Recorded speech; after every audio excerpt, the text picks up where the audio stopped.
listeners. You're listening to 18 Minutes with Satyal and Silwal. I'm Satyal. I'm Silwal, and we're a weekly podcast from the Himalayas. When it's a Tuesday and it's 7:30, you know it's time for perspectives, conversations, and stories. When 6th graders are listening to 18 Minutes podcast, are we accountable for the next generation of people that are coming out? Are we making the nation better? Are we making them worse? Apparently, 6th graders are listening to the pod, and I think with this, Emacs has added responsibility with the podcast in censoring some words that we might have used. Yes, so perhaps I will censor myself. Today is slightly off topic or slightly irrelevant to a few people because you guys are single and lonely. But or on the bright side, you've never had exes. Today's episode is about dealing with an ex's marriage, if I may put it that way. Yeah. What would you do? Now, this is a very random thought that we had. We were planning for an episode, and Silva is in a hurry. He has some plans for this week, and he just said, I have 18 minutes. Let's record the podcast right away. And the first thing that Satyal's mind works towards is how would you react when your ex is getting married? Now, there's various iterations to how we can take this podcast forward. The one that you started off with is, this is to the listeners as well, if you know your ex is getting married and that ex sends you an invitation to that marriage. And you have a lot of mutual friends. Yep. So what would you do? Another variation is your friend is getting married, but then you have the same set of friends, same friend circle, and you know your ex is also about to come to the wedding. How do you prepare for that beforehand? Let's start with Satyal this week because usually I'm the first one to answer. And if you've heard the last two episodes, I've been answering more. Mm-hmm. So I just want Satyal. Alright, the scenario is set. Your ex is getting married. Wow. This beautiful, beautiful girl of yours, she's getting married. Now, of mine? Is she still mine? Of course not. If it was, you'd be the groom over right? there. So, yeah, somehow it's been some time that maybe whatever time has passed and you guys have now, now she has an invitation for you. Right. How did the invitation come? Yes, the first question from you would be, does her fiance or to-be husband already know that? Or if she turned gay because she dated Satyal and then she was like, I'm done with guys. Perhaps that might be one thing. That have happened too. So how important is it for the other person, the guy who she's getting married to know that we were dating earlier? I don't know. It's it's your. Would you want to know if you're about to get married and your wife, to-be wife, decides on calling in certain people that might have been her exes? Would you be comfortable with that? See, I would be cocky and say you lost the game. Like, is that the guy who? So try to be polite at least on your wedding day. Don't try to piss off the guests. One less plate. Now, but being more serious, it would matter to know what's the relation there in terms of why is this person invited. Mm-hmm. Now he wants an Excel sheet as to there's a name of all the people she's inviting, and right next to it the why column where she has to answer why certain people are invited. I need to count the plates. So you want to know why certain people are invited. I mean, not in that sense, but how does she know them and how close they are to them? What do those people mean to her? It's specific to just inviting an ex. So if that's an ex that she's invited, then I would obviously want to know, what's the history there. Mm-hmm. So that would be a good information. Mm-hmm. Like as cocky and as anything that I might have that towards myself to that other person. It would just be good to know who that person is, just in case, he starts, throwing some tantrums around, run with me. So it obviously helps if that person is already married. It would obviously help. Mm-hmm. So, but again, the question coming back to is, you get an invitation. Right. How would you like to get an invitation? So there's Facebook, oily Facebook ma pani. Sorry, I couldn't give you the invitation card, so I'm sending you this one. That's like lame. Right. First of all, I'm a traditional person. I need that wedding invitation. He's so not going to get invited to all these weddings. Our listeners are. And then the other one is sending an invitation through someone else. Usually your Nepali family or and then the other is actually meeting your ex before you're getting married. Because I've seen a few instances where I've heard about how a person is about to get married, and if the ex knows about it, or if that person is getting married, she or he would want to go and meet the ex and talk about that. Okay, I'm getting married, just so that the person does not get a heart attack. So how would you want to get that invitation? I feel like one of the key factors that is a determinant of how I would want to get it is, are we still in touch? If it's an ex that's long lost, not even a friend anymore, then it probably doesn't matter to not even get invited. But we're talking about the same friend circle, so I think it helps if at least you get a phone call or a ping on Facebook, and just them letting you know that they're moving ahead with their life, and that they would want you to be a part of their big moment because they still consider you to be friends. I think that would be one way I'd look at it. But then if it's someone that I still have feelings for and it's awkward, then again, it will still, I guess, just letting you know through person would be important. I think getting to know part. Yeah. Alright, you've been invited through various measures, and you also have the information that there's a date and time and an invitation there. Would you go to the wedding now? Again, there's a lot of dynamics to this. When I think about it, if the two families were close, because a lot of times when people are dating, the families get close. They feel like they'll spend their whole lives together and they involve everyone, right? Not thinking about if things go batshit crazy, then you have a lot of people to be accountable to. Tip number 278: never involve. Don't involve families. Family members right away. Because now, if she was just an ex and you had no connections with the family, you could just get in there, congratulate, eat first, make sure that the new husband pays for what you've eaten, and get the hell out of there. But if the families are involved now, maybe she's called in your family as well. Shit. And her parents also knew that you guys dated at one point, and if you can see in their eyes that sympathetic look as to, oh sorry, this didn't work for you, we hope you find someone nice. You could have been my Zwai. Exactly. And your parents could be looking at you and saying, she looks amazing, how did you screw this one up? What are you going to do with your life? The car ride to and from is going to be hell. That's going to suck, right? So I think that's very important now. If the families are involved, and again, talk about the friend circle. It's not going to be like you go in there and you don't talk with anybody, just go congratulate, eat and come back. If the friends are there, now they'll all have this conversation about how life is moving ahead, people are getting married, what you will do with your life ahead now. And they will probably rib on you for not being married. And one of them might just put their hands around your back and say, well, I feel sorry for you, man, I hope you're alright. And that might trigger you to go to your past and think about all those things that had happened, could have happened, and that's a very tricky situation to be in. So that's very difficult now.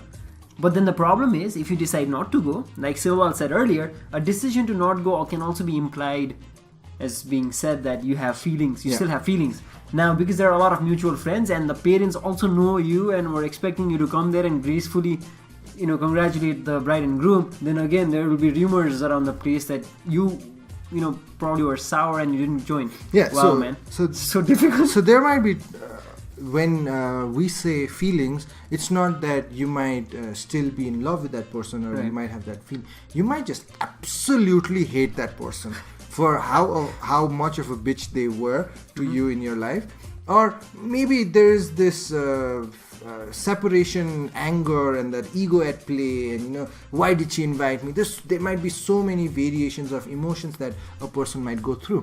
And just adding to that, there might also be this feeling where you've separated and you've accepted it, and you're probably happy for them because you feel like you had to separate your ways and she got what she wanted. But at the same time, you loved her for who she was.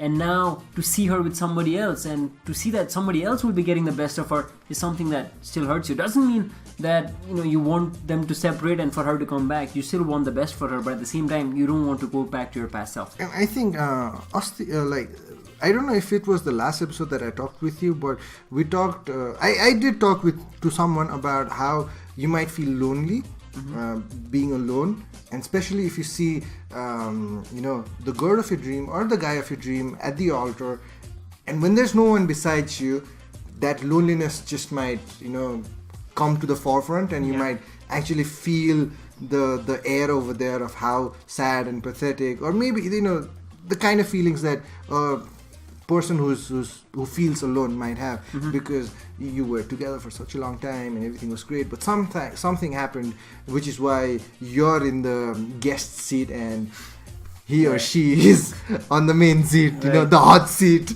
the big seats at the reception, right? So there's so many things. Now, personally, this has happened to me, where my first girlfriend ever, she got married just during the time of the earthquake, and because we separated in the most wrongest way possible,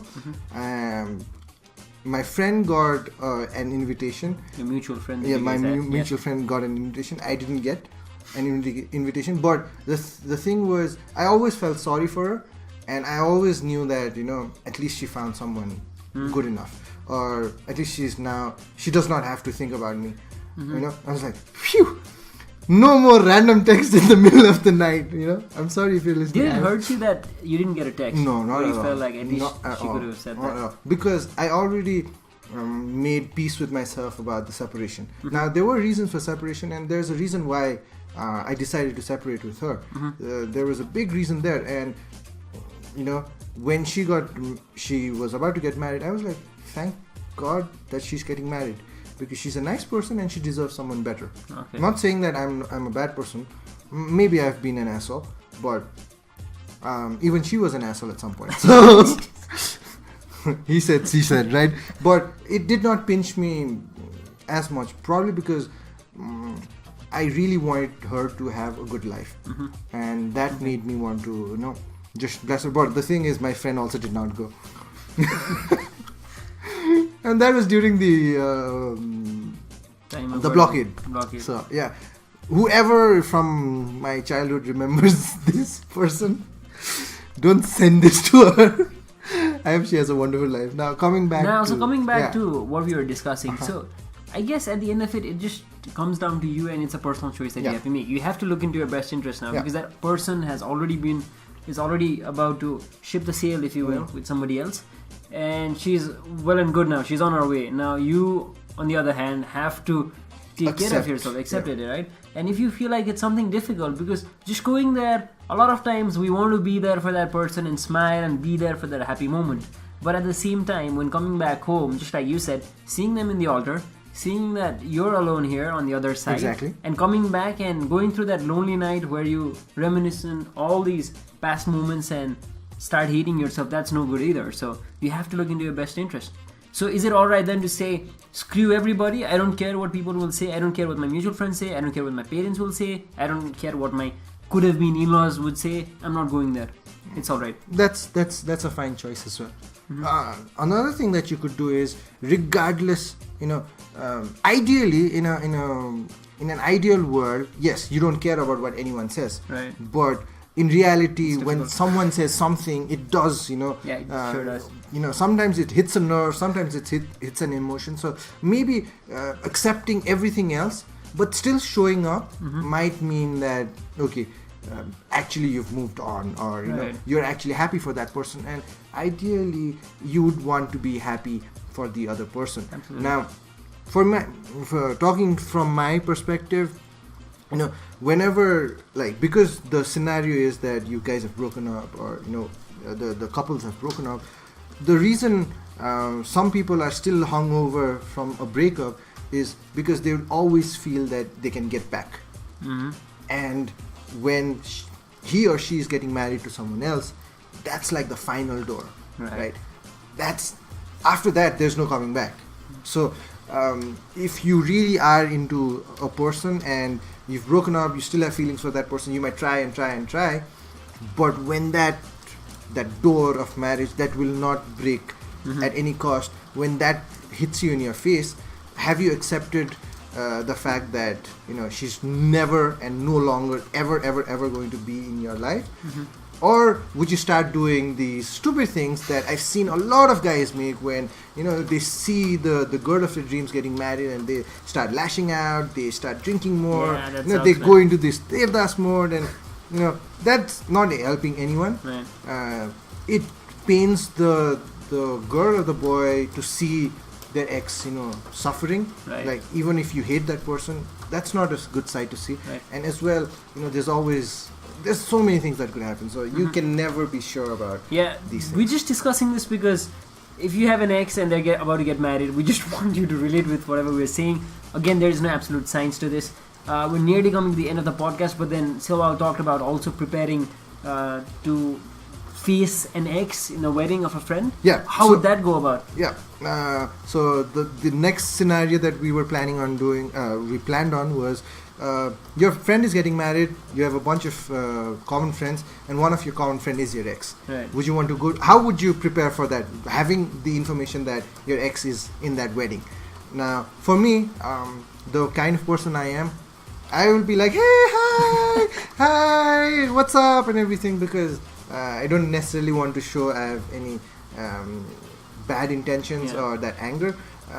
For me, when I see the person that I might have loved or I might have hated, for some reason, bygones be bygones. Today is not our day. Today is the special day of my friend. So that's important for me, because that's right. Rather than this meaning the whatever thing that it's not about you guys now. It's about them. And it's their special day. Absolutely. You would not, if I was in that scenario, I would not want to take light from their special day and then make it all about myself. So I'd just be like, all right, quietly on the corner, bygones be bygones. Let's cheers to our life, and I would end that. So but what would make it complicated is if they're single right now, it would be fine. I don't think it would hurt that much. But if they're with somebody else, then you start looking at them and it starts becoming a little more uncomfortable, because one of you might start showing off and telling each other how happy you are now that you moved on and stuff. So that sucks. So I guess like when this happens, if you are thinking in this train of thought, you did not have a good, healthy relationship with that person. To have that ego or to have that everything, to show off, I am doing much better than you. That just means that you did not necessarily have a healthy relationship. If you did have a good relationship, I think, and it's my own idealistic imagination of how that you'd wish the best for them, and you'd want to wish the best for them, and you'd be like, hey, you're still single. I'm getting with this guy right now where he's not as good as you are. So or else we're just coming to the end of the podcast. You could just have that one mutual friend who really trusts you and you're comfortable around with them, and just say hi to this ex that's around there in the corner as well, and just fade away into another part of the room and just stay with those. There's so many hot single ladies in weddings. Okay, that for later. We'll be back again next Tuesday at 7:30 p.m. And one last thing. It's never too late to start.